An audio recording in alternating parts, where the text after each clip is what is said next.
नमस्कार।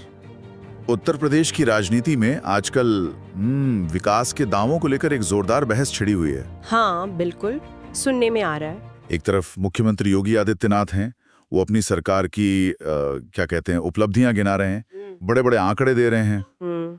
और दूसरी तरफ हैं पूर्व मुख्यमंत्री अखिलेश यादव, वो इन दावों को मतलब सिरे से ही नकार रहे हैं। अच्छा, सीधा इनकार? हाँ, और क्या ये पूरी बहस सिर्फ आंकड़ों की है या कुछ और भी है इसके पीछे?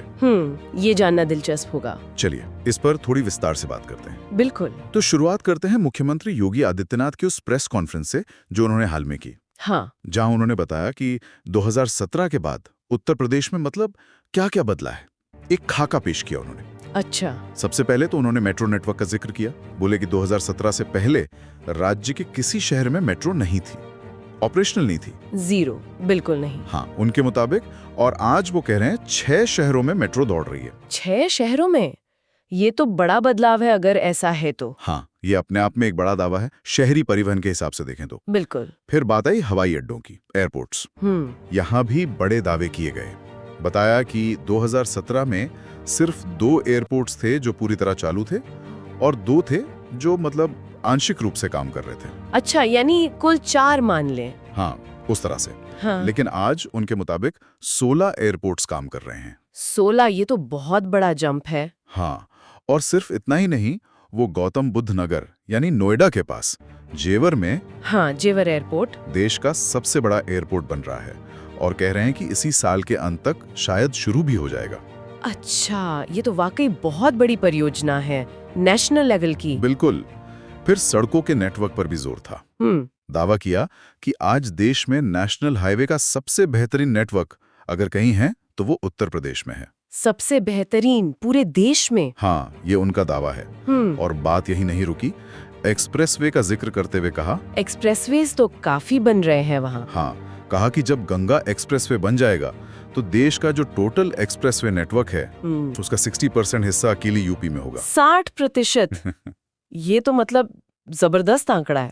यानी एक्सप्रेसवे में भी यूपी नंबर 1। और इसके साथ ही उन्होंने वो गरीब कल्याणकारी योजनाओं का भी जिक्र किया। हाँ, केंद्र और राज्य सरकार वाली। हाँ, वो तो अक्सर होता है। ये दिखाने के लिए कि विकास सिर्फ बड़े प्रोजेक्ट्स तक नहीं बल्कि समाज के निचले तबके तक भी पहुंच रहा है। देखिए, ये जो आंकड़े सामने रखे गए हैं ना, खासकर इंफ्रास्ट्रक्चर वाले, मेट्रो, एयरपोर्ट, एक्सप्रेसवे, हाँ, ये किसी की सरकार के लिए अपनी उपलब्धि बताने का एक बहुत मजबूत तरीका होता है। सही बात है। ये दिखने वाले प्रोजेक्ट्स हैं। हाँ, इनका स्केल बड़ा होता है और ये सीधे सीधे विकास की एक तस्वीर पेश करते हैं। हाँ, वो दिखता है जमीन पर। कनेक्टिविटी बढ़ना, व्यापार आसान होना, ये सब इन्हीं से तो जुड़ा होता है। हाँ। तो राजनीतिक रूप से ये दावे बहुत मायने रखते हैं। हाँ, ये प्रोजेक्ट जमीन पर दिखते हैं और शायद इनका असर भी महसूस होता है।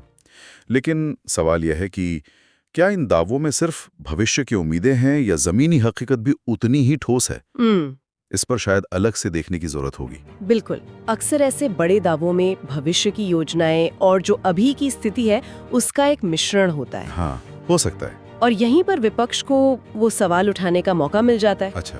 देखिए, कोई भी बड़ा इंफ्रास्ट्रक्चर प्रोजेक्ट हो, उसे पूरा होने में टाइम लगता है। हाँ, कई रुकावटें आती हैं। सही बात है। तो विपक्ष इन्हीं बातों को पकड़कर सरकार के दावों की, वो कहते हैं ना, हवा निकालने की कोशिश करता है।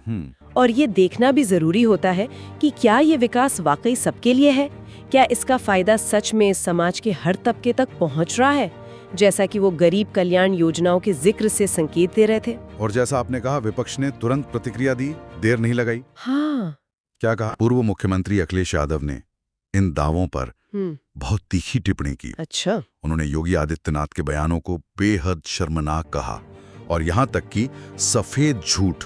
सफेद झूठ, ये तो काफी कड़े शब्द हैं। हाँ, उनका लहजा काफी तल्ख था।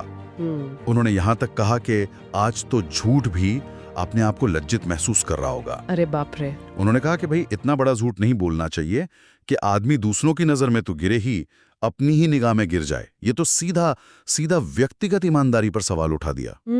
ये तो पर्सनल अटैक जैसा हो गया। अखिलेश यादव ने आरोप लगाया कि ऐसे झूठ बोलने से सिर्फ व्यक्ति की गरिमा कम नहीं होती, बल्कि उस पद की प्रतिष्ठा, मान मर्यादा भी धूमिल होती है जिस पर वो व्यक्ति बैठा है। पद की गरिमा का सवाल, ये गंभीर आरोप है, मुख्यमंत्री पद से जुड़ा हुआ। बिल्कुल। उन्होंने सवाल उठाया कि भाई, सत्ता का ऐसा भी क्या लालच है कि उन बातों को झुठलाया जाए जिनके सबूत सार्वजनिक रूप से मौजूद हैं। अच्छा, उन्होंने सबूत होने का दावा किया। हाँ, कहा कि प्रमाण सार्वजनिक रूप से उपलब्ध हैं। उन्होंने योगी आदित्यनाथ के लिए महाझूठ वक्ता जैसे शब्द का इस्तेमाल किया।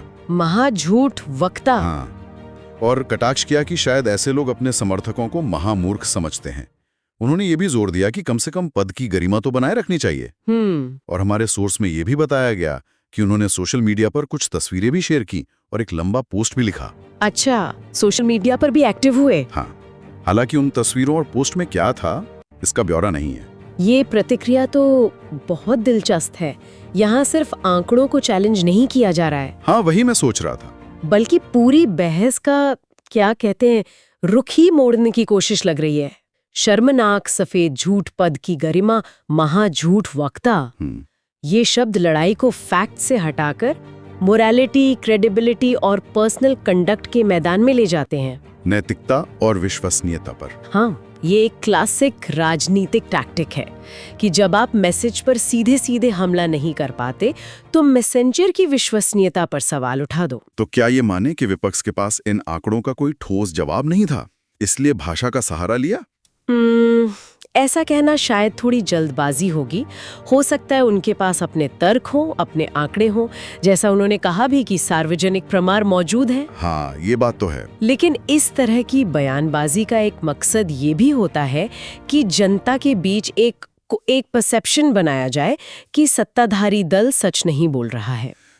एक धारणा बनाने की कोशिश। हाँ, झूठ का आरोप लगाना, खासकर जब उसे बार बार दोहराया जाए तो वो सुनने वालों के मन में शक पैदा कर सकता है, भले ही उनके पास हर दावे की सच्चाई पर रखने का साधन न हो। सही बात है। और सोशल मीडिया तो इस लड़ाई को और तेज कर देता है। कोई फिल्टर नहीं होता। ऐसे आरोप प्रत्यारोप सीधे लाखों लोगों तक पहुंचते हैं और फिर अपनी अपनी गूंज पैदा करते हैं। हाँ, ये बात तो सही है।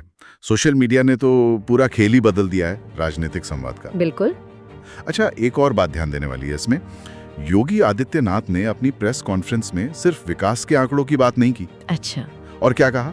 उन्होंने कुछ और मुद्दों को भी छुआ जिनका निशाना सीधे तौर पर पिछली सरकारों पर और विपक्ष पर था। जैसे? इसमें एक जिक्र था गौतम बुद्ध नगर का, मतलब नोएडा। अच्छा, नोएडा। उन्होंने कहा कि नोएडा को पिछली सरकारों ने लूट का अड्डा बना दिया था, बेईमानी का नया जरिया। पिछली सरकारों पर सीधा आरोप? हाँ, और उन्होंने उस पुरानी धारणा का भी जिक्र किया जिसे कई लोग मिथक मानते हैं। हाँ, वो नोएडा वाली बात की जो सीएम जाता है। हाँ, कि जो भी मुख्यमंत्री अपने कार्यकाल में नोएडा जाता है वो अगला चुनाव हार जाता है। योगी आदित्यनाथ ने कहा कि मैंने इस मिथक को तोड़ा है। वो मुख्यमंत्री रहते हुए बार बार नोएडा गए और जनता ने उन्हें दोबारा चुनकर भी भेजा। हाँ, ये बात तो है, वो दोबारा चुने गए। उन्होंने सवाल उठाया कि भाई नोएडा को ये अभिशाप क्यों मिला था, और फिर खुद ही अंदाजा लगाया कि शायद लूट खसोट करने वालों ने अपनी सुविधा के लिए ये अफवाह फैला दी होगी। नोएडा का ये जिक्र ये बड़ा स्ट्रेटेजिक लगता है। हाँ,